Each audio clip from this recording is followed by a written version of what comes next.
கோவை மாவட்டம் சூலூர் அருகே பெட்டிக்கடை நடத்தி வந்த பெண்ணை கத்தியால் தாக்கி நகைப்பறிப்பு நிகழ்வு நடந்துள்ளது.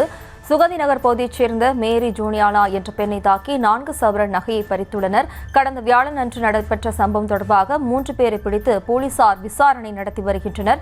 கரூர் மாவட்டம் மணல்மேடு பகுதியைச் சேர்ந்த குணசேகரன், பீகாரைச் சேர்ந்த விஜயகுமாரிடம் விசாரணையானது நடைபெற்று வருகிறது.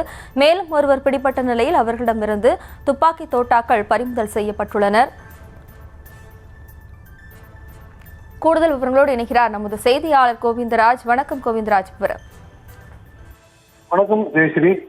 கோவை மாவட்டம் சூலூர் சுகந்தி நகர் பகுதியில் பெட்டிக்கடை வைத்திருக்கும் மேரி ஜூலியானா என்பவரிடம் கடந்த 28ஆம் தேதி சுத்தியிலால் அவரது மண்டையை உடைத்து அவரிடமிருந்து 4 பவுன் தங்க நகைகளை பைக்கில் வந்த கொள்ளையர்கள் பறித்து சென்றனர்.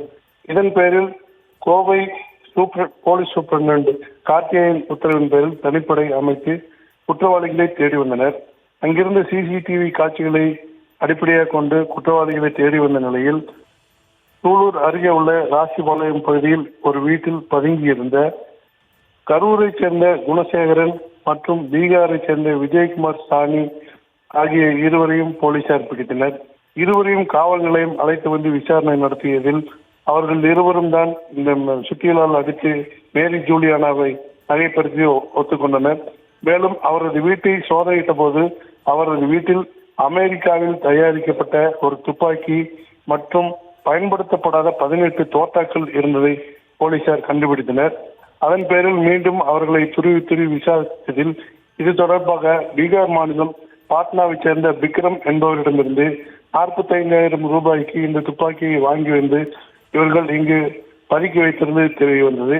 இதைத் தொடர்ந்து கைது செய்யப்பட்ட 3 பேர்களையும் சூலூர் நீதிமன்றத்தில் இன்று போலீசார் ஆஜர்படுத்தினர். சூலூர் பகுதியில் துப்பாக்கி மற்றும் தோட்டாக்கள் பிடிபட்ட சம்பவம் பெரும் பரபரப்பை ஏற்படுத்தியுள்ளது. ஜெயஸ்ரீ.